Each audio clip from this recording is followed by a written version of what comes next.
ہمارے مسجدوں کے باہر مانگنے والوں کی تعداد سال بھر میں کبھی کم نہیں ہوتی. یا کچھ لوگ اگر پیشہ ور مانگتے ہیں تو انہیں روکنا چاہیے. میں یہ نہیں کہتا کہ وہ صرف اور صرف غریب مستحقی ہیں، ہو سکتا ہے کچھ لوگ پیشہ بنا لیے ہوں مانگنے کو، لیکن مسلمانوں کو ان تمام چیزوں کو روکنا چاہیے. اور ہماری زکوٰۃ کا جو نظام ہے، اللہ نے سب سے پہلے قرآن میں فرمایا انما الصدقات للفقراء والمساکین. سب سے پہلے زکوٰۃ کے مستحقین فقیر ہیں، مساکین ہیں. اور پھر یہ جو مدارس کا ہے، مدرسوں کو زکوٰۃ، ان کا نمبر قرآن پاک میں سب سے اخیر میں ہے. فی سبیل اللہ، یعنی جو اللہ کی راہ میں ہیں وہ طالب علم ہے.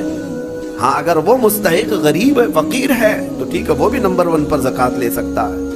لیکن آج ہمارے لوگوں میں ایک ذہن میں یہ بات بیٹھی ہے کہ زکوٰۃ صرف اور صرف ایک جگہ جو مدرسوں کو دی جاتی یہی ہے، وہ ایک حصہ ہے. آپ ضرور دیں، جو مستحق ادارے ہیں، دین کا نظام چلا رہے، ضرور دیں، لیکن آپ آس پاس کبھی نظر نہیں کرتے، اپنے ارد گرد نظر نہیں کرتے. قرآن پاک میں ان فقیروں کا ذکر کیا گیا ہے کہ جو شرم کے مارے تم سے مانگتے نہیں، وہ حقیقت میں فقیر ہے. حیا کی وجہ سے تمہارے پاس ہاتھ نہیں پھیلاتے، وہ حقیقت میں فقیر ہیں، اور ان کو دینے پر اللہ نے تمہارے بہت بڑے اجر کا وعدہ فرمایا. یہ احساس آپ کو خود کو ہونا چاہیے. میں آج ایک مثال دوں. نبی پاک صلی اللہ تعالیٰ علیہ وسلم کا جو نظام ہے، سیدنا عثمان غنی رضی اللہ تعالیٰ عنہ کا جو مال تھا، حیرت ہوتی ہے آج بھی مدینہ طیبہ میں حضرت عثمان غنی کا اکاؤنٹ چل رہا ہے. آج بھی ان کے بینک کا کھاتا چل رہا ہے. 14 صدیاں گزر گئی، ان کے نام کی جائیداد آج بھی موجود ہے. ان کا باغیچہ، ان کا کنواں جو انہوں نے خرید کر کے وقف کیا. جس کے پاس مال ہے وہ اگر اپنے سرمایہ کو ریٹرن قوم تک پیش کرتا ہے تو اس کا مطلب یہ نہیں ہے کہ اس کا سرمایہ کم ہو جائے گا. تاریخ کی سچائیاں بتا رہی ہیں 14 سینچریاں گزر گئی لیکن ان کے مال میں ابھی بھی کمی نہیں ہے. مدینہ طیبہ میں ان کے نام کی پوری ہوٹل بھی ہے، وقف عثمان بن عفان. حضرت عثمان غنی رضی اللہ تعالیٰ عنہ کے وقف کی ہوئی چیزیں آج بھی مدینے میں موجود ہیں اور سرمایہ کما رہی ہیں، آج بھی کما رہی ہیں. مدینہ طیبہ میں جب حضور تشریف لائے حالات کیا تھے؟ ایک ہی کنواں تھا میٹھے پانی کا، اور وہ بھی یہودی کے قبضے میں تھا. وہ پانی بیچتا تھا، تو پانی بیچا جاتا تھا. ظاہر سی بات ہے یہ استحصال آج بھی کچھ لوگ کرتے ہیں. جب ضرورت کی چیزیں نہیں ملتی مارکیٹ میں تو کچھ مالداروں کے پاس یہ چیزیں ہوتی ہیں، اور وہ لوگوں کو جو 10 روپے کی وہ 100 روپے میں بیچتے رہتے ہیں. یہ احتکار اسلام میں ناجائز و حرام ہے. لوگوں کی مجبوری کا فائدہ اٹھانا. جب تمہارے لیے ضرورت تھی، یہ 5 روپے کا ماسک جو ہے 50 روپے میں بھی بیچا جا رہا تھا، کیونکہ اب لوگوں کو ضرورت تھی. تو لوگوں کی ضرورت کو دیکھ کر کے اس کا منافع بڑھا دینا اور لوگوں کی مجبوری کا فائدہ اٹھانا، اسلام اس کی کبھی اجازت نہیں دیتا. جب مدینہ طیبہ میں آئے، ایک یہودی سب کو پانی بیچ رہا ہے، پینے کا پانی. صحابہ جو غریب تھے حضور کی بارگاہ میں آئے، عرض کیا کہ یا رسول اللہ صلی اللہ علیہ وسلم، اتنی غریبی ہے کہ ہم پانی خرید کر نہیں پی سکتے. حضور اکرم صلی اللہ تعالیٰ علیہ وسلم نے اعلان فرمایا، کوئی ہے ہم میں سے جو اس کنویں کو خرید کر کے اللہ کی رضا کے لیے وقف کرے اور مسلمانوں کو پانی پہنچائے، اس کے لیے اللہ تعالیٰ جنت کی پوری نہر عطا فرمائے. حضرت عثمان غنی کھڑے ہوئے، مال والے تھے، پیسے تھے. کہا کہ یا رسول اللہ صلی اللہ علیہ وسلم مجھے اجازت دے، میں یہ سودا کرتا ہوں. گئے، لیکن ماننا بھی تو چاہیے. جو مالک ہے کنویں کا اس کے پاس آیا، یہودی تھا. اس سے کہا تو یہ کنواں مجھے بیچ دے، اور ریٹ لگانا شروع کیا. کتنا جو تھا ہی نہیں اس وقت کا ریٹ. آپ نے 1000 درہم سے شروع کیا. 1000، 2000، 3000، 4000 درہم چاندی کے سکے کو کہتے تھے. 10,000 درہم پر بھی لگایا، وہ دینے کو تیار نہیں ہوا. کہا نہیں میں بیچوں گا نہیں کنواں. پھر حضرت عثمان غنی نے ایک راستہ ہی نکالا. کہا اچھا ٹھیک ہے، تو نہیں بیچے گا، پارٹنرشپ میں تو کر لیتے ہیں، آدھا آدھا کر لیں گے. تو آدھا مالک، میں آدھا مالک، ایک دن تو بیچ، ایک دن میں بیچوں گا. وہ اس بات پر راضی ہوا کہ کنواں تو میرے پاس ہی رہے گا، پارٹنرشپ میں لے لوں گا. 12,000 درہم چاندی کے سکے دے کر حضرت عثمان غنی نے کنویں کی آدھی ملکیت اپنے حاصل کر لی، آدھی ملکیت لے لی. اب اس کے بعد طے یہ پایا تھا کہ ایک دن یہودی کے قبضے میں رہے گا، ایک دن حضرت عثمان غنی کے قبضے میں رہے گا. اس کے قبضے میں جب ہے وہ پانی بیچے, جب ان کے قبضے میں ہو تو یہ پانی بیچے. حضرت عثمان نے آدھا پارٹنرشپ میں لیا اور مدینے میں آ کر اعلان کر دیا جسے پانی چاہیے وہ میری باری کے دن مفت میں لے جائے. جس کو اپنے پانی کی ضرورت ہے, مدینے کے غربا, مساکین اور سب اہل مدینہ حضرت عثمان کی باری کا انتظار کرتے. جس دن ان کی باری ہوتی سب پانی لے لیتے, اور جب یہودی کی باری ہوتی وہ مکھیاں مارتا بیٹھتا. کون خریدتا؟ جب پانی مفت میں تقسیم ہو رہا ہو تو پیسے دے کر اس سے کون لیتا؟ تو اس نے جو سودا کیا تھا پھر وہ کہنے لگا کہ میں تو گھاٹے کا سودا کر لیا. عثمان چالاکی کر گیا, یہودی کہتا رہا, اور اس کے بعد کئی دن تک اس کے کنویں پر کوئی خریدار نہیں آتا. تو اب حضرت عثمان کے پاس وہ آیا اور کہا باقی آدھا بھی خرید لو. آدھے کی جو پارٹنرشپ چلا رہے ہو باقی آدھا بھی تم خرید لو. حضرت عثمان غنی اس وقت کہتے ہیں اب مجھے خریدنا نہیں ہے, پارٹنرشپ میں ہی چلیں گے, آدھے آدھے پر ہی چلیں گے. پھر حالات یہاں آئے کہ بہت اونے پونے اس یہودی کو چند سکوں پر, چند درہموں پر اپنا پورا کنواں دے کر جانا پڑا. حضرت عثمان غنی نے بہت مختصر سی دولت سے باقی کا کنواں خرید لیا, اور اس کے بعد بارگاہ رسالت آپ صلی اللہ علیہ وسلم میں حاضر ہوئے. عرض کرتے ہیں یا رسول اللہ صلی اللہ علیہ وسلم, اس کنویں کی ملکیت مجھے پوری کی پوری حاصل ہو گئی. میں آپ کو گواہ بنا کر عرض کرتا ہوں میں اس کنویں کی ملکیت سے دستبردار ہوتا ہوں. آج سے یہ کنواں صرف اور صرف اللہ کے نام پر وقف ہو گیا. جسے پانی چاہیے وہ کنواں آج بھی 1400 سال کے بعد پانی دے رہا ہے مدینے میں, آج بھی موجود ہے. پورے مدینے کو پانی پلایا. مدینے والے جب تک رہے پانی پیتے رہے. پورے خلفائے راشدین کا دور گزرا, صحابہ تابعین کا دور گزرا, نہ جانے کتنے بادشاہوں کا دور گزرا, وہ کنواں اسی طرح موجود ہے. آج کے دور میں بھی جا کر کے دیکھیں پورا ایک محلہ ہے بیر عثمان نام سے مدینے میں. بیر عثمان کا مطلب ہوتا ہے عثمان کا کنواں, پورے محلے کا نام ہے. یہ میں آپ کو یہ کہنا چاہتا ہوں, اللہ نے اگر آپ کے پاس کوئی چیز دولت عطا کی, نعمت عطا کی, اس کو اگر مخلوق کے خدا پر ریٹرن کرتے ہو ختم نہیں ہوتا, مولا ہمیشہ کے لیے قائم فرما دیتا ہے. اور قرآن میں وَأَمَّا مَا يَنْفَعُ النَّاسَ فَيَمْكُثُ فِي الْأَرْضِ, جو لوگوں کو نفع دیتا ہے وہ زمین میں ہمیشہ برقرار رہتا ہے. لوگوں کو نفع دیتا ہے وہ زمین میں برقرار رہ جاتا ہے. آج کے اس ظالمانہ نظام کے خلاف میں بات کروں گا. اقوام متحدہ UN کی رپورٹ کے اعتبار سے, ابھی پچھلے سال کی بات کر رہا ہوں, 2022 میں تقریباً 53 کنٹریز ایسی ہیں جس میں 11.5 کروڑ لوگ صرف بھوک کی وجہ سے مرے ہیں. 11.5 کروڑ لوگ بھوک مری. یہ دنیا کا اتنا بڑا وہ ہے.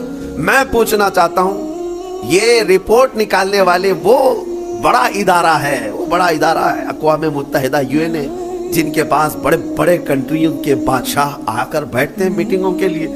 تو رپورٹ نکالنے والوں کو کیا یہ شرم نہیں آتی کہ افریقہ کے غریب بچوں کی تصویریں چھاپ دیتے ہو؟ عربوں کی سونے کی کرسی کو کبھی کیوں نہیں ہلا کر کے پوچھتے کہ تمہارا ایک لقمہ ان کی زندگی بناتا ہے؟ کیوں نہیں پوچھا جاتا؟ دنیا میں یہ نظام نہیں ہے. دنیا آج مالداری کے حصول میں اور کمپٹیشن میں اتنی آگے بڑھ رہی ہے, ہر کوئی مال میں کمپٹیشن کرنا چاہ رہا ہے.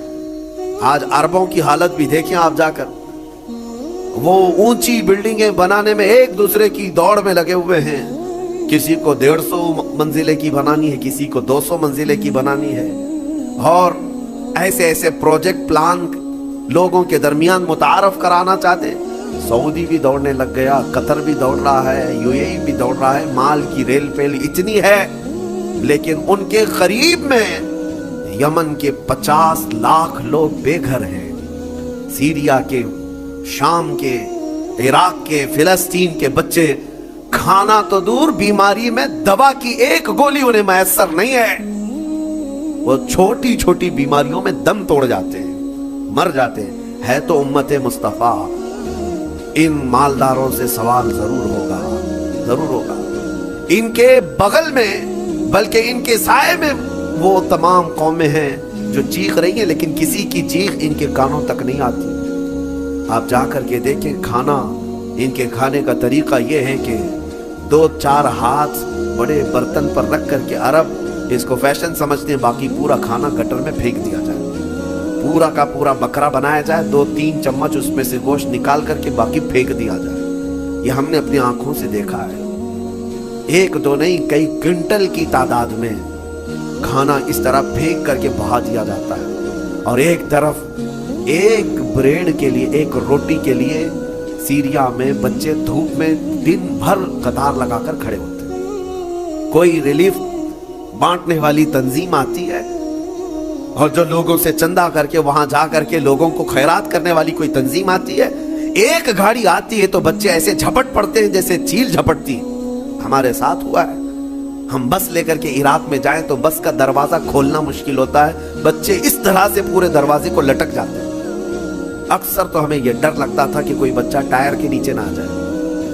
ڈرائیور سے ہم بار بار کہتے بھی تھے کہ اتنے بچے ہیں، ایک بار بس کسی محلے میں چلی جائے تو 100-150 بچے 5 سال سے 7 سال کی عمر کے، دیکھو تو ان کے چہرے گلابی رنگت خوبصورت ہے، لیکن الجھے بال، پھٹے کپڑے، اور ہمارے کپڑوں سے لپٹ جائیں اور بانٹنے والا تھک جاتا ہے۔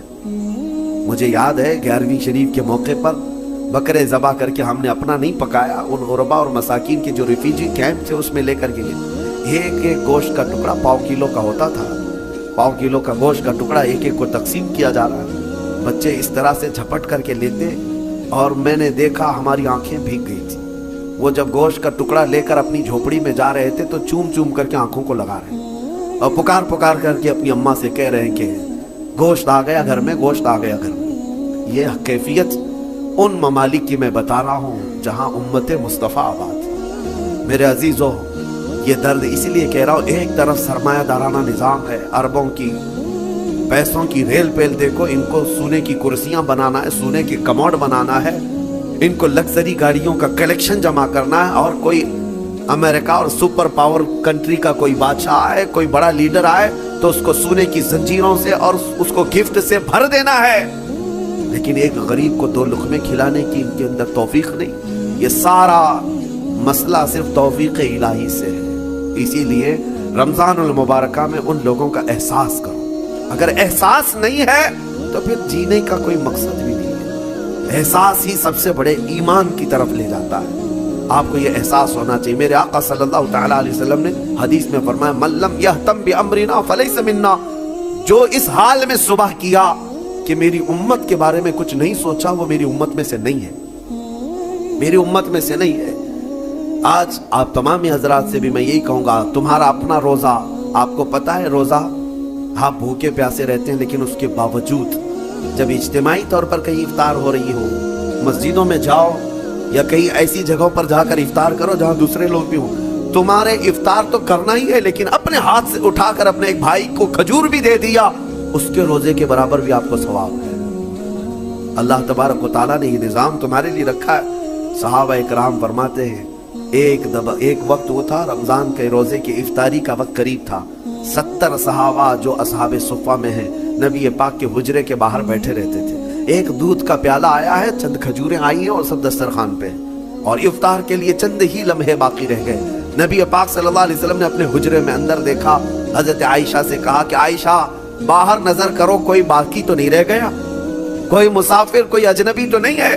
حضرت عائشہ کہتی ہیں وہ کھڑکی سے اندر سے جھانک کر دیکھتی ہیں، جنت البقیع قبرستان حضور کے حجرے سے تھوڑی دور پہ ہے، ایک درخت تھا غرقد کا، اس درخت کے نیچے کوئی ایک مسافر آیا ہے اور الجھے ہوئے بال ہیں، کہیں لمبے سفر سے آیا، وہ اپنی سواری کو باندھ رہا ہے۔ حضرت عائشہ نے کہا یا رسول اللہ صلی اللہ علیہ وسلم، کوئی دور کا مسافر لگتا ہے اور غرقد کے نیچے کھڑا ہے، افطار کرنے کے لیے میرے آقا بیٹھے، چند لمحے باقی رہ گئے تھے۔ صحابہ کہتے ہیں حضور دسترخوان چھوڑ کر اٹھ گئے، میرے آقا دسترخوان چھوڑ کر اٹھ گئے اور چل کر کے گئے، اور جب اس کے پاس گئے تو اس سے پوچھا کہاں سے آئے، وہ بڑا لمبا سفر کر کے آیا تھا، اور حضور اکرم صلی اللہ تعالیٰ علیہ وسلم نے اس سے پوچھا کہ یہاں آنے کا مقصد کیا ہے؟ آنے والے نے کہا میں محمد صلی اللہ علیہ وسلم سے ملاقات کے لیے آیا ہوں، میں انہیں دیکھنے آیا ہوں۔ حضور نے ہاتھ پکڑ کر طلب کیا کہ چلو ہمارے ساتھ، اور حضور اکرم صلی اللہ تعالیٰ علیہ وسلم لا کر کے اس کو دسترخوان پر بٹھائے، اور جب دسترخوان پر بیٹھا ایک دودھ کا پیالہ تھا، حضور نے پیش کیا، وہ آیا ہوا مسافر پورا دودھ پی گیا۔ یہاں کسی کے لیے سب روزے والے لوگ ہیں، دودھ پی گیا۔ نبی پاک صلی اللہ تعالیٰ علیہ وسلم مسکرائے، اور کھجور حضور نے اپنے منہ سے تھوڑی سی کھائی اور صحابہ کو دیا۔ صحابہ کہتے ہیں ساروں نے وہی کھجور کھائی، سبوں نے وہ کھجور کھا لی۔ اب اس کے بعد وہ بندہ پوچھتا ہے محمد کہاں ہے؟ جو آیا ہوا ہے وہ کہتا ہے محمد کہاں ہے؟ نبی کے پاک صلی اللہ تعالیٰ علیہ وسلم نے اس وقت تک اسے احساس ہونے نہیں دیا میں اللہ کا رسول ہوں۔ سب سے پہلے اس کا پیٹ بھر جائے، سب سے پہلے اس کی ضرورت پوری ہو جائے۔ پھر صحابہ نے کہا تیرا ہاتھ جس نے تھاما تھا وہی اللہ کا رسول ہے، وہی محمد عربی صلی اللہ تعالیٰ علیہ وسلم ہے۔ اے احساس ہے میرے عزیز، آج اللہ تعالیٰ نے کوئی چیز تمہارے پاس دی ہے تو ذخیرہ اندوزی کے جرم میں کبھی مبتلا مت ہونا۔ ذخیرہ اندوزی کا مطلب یہ کہ خزانے جمع کرتے رہو کرتے رہو۔ قرآن کہتا ہے والذین یکنزون الذهب والفضة ولا ينفقونها فی سبیل اللہ فبشرهم بعذاب علیم۔ اللہ فرماتا جو خزانہ جمع کر رہے ہیں، سونا چاندی ذخیرہ کرو ذخیرہ کرو، تمہیں جتنا جمع کرنا ہے جمع کرو، لیکن اس کا حق ادا نہیں کیا، اس کی زکوٰۃ نہ نکالی۔ اللہ فرماتا ہے اے حبیب ان لوگوں کو بشارت دے دے دردناک عذاب کی۔ یوم یحمى علیہا فی نار جہنم فتکوی بہا جباہہم وجنوبہم وظہورہم ھذا ما کنزتم لانفسکم فذوقوا ما کنتم تکنزون۔ قیامت کے دن اللہ فرما رہا ہے اس دن آگ تپائی جائے گی جہنم کی، اور پھر یہ جو لوگ ذخیرہ اندوزی میں ملوث تھے ان کی پیشانیوں۔ تو دیکھا آپ لوگوں نے کہ حضرت مولانا مفتی سلمان اظہری صاحب نے کتنا شاندار بیان دیا ہے کہ مسلمان پریشان کیوں ہوتا ہے، حالانکہ اس کے بعد جو کامیابی آنے والی ہے وہ اس سے بے خبر ہے۔ اس لیے ہمیشہ اللہ رب العالمین پر بھروسہ رکھیں، صبر کریں پریشانیوں میں، مصیبتوں میں، کہ جو کامیابی آئے گی وہ سارے غم اور تکلیف بھلا دے گی۔ آپ اس کلپ کو دوسرے لوگوں تک ضرور شیئر کریں۔ ملتے ہیں کسی نئے بیان نئے اپڈیٹ کے ساتھ۔ السلام علیکم ورحمۃ اللہ وبرکاتہ۔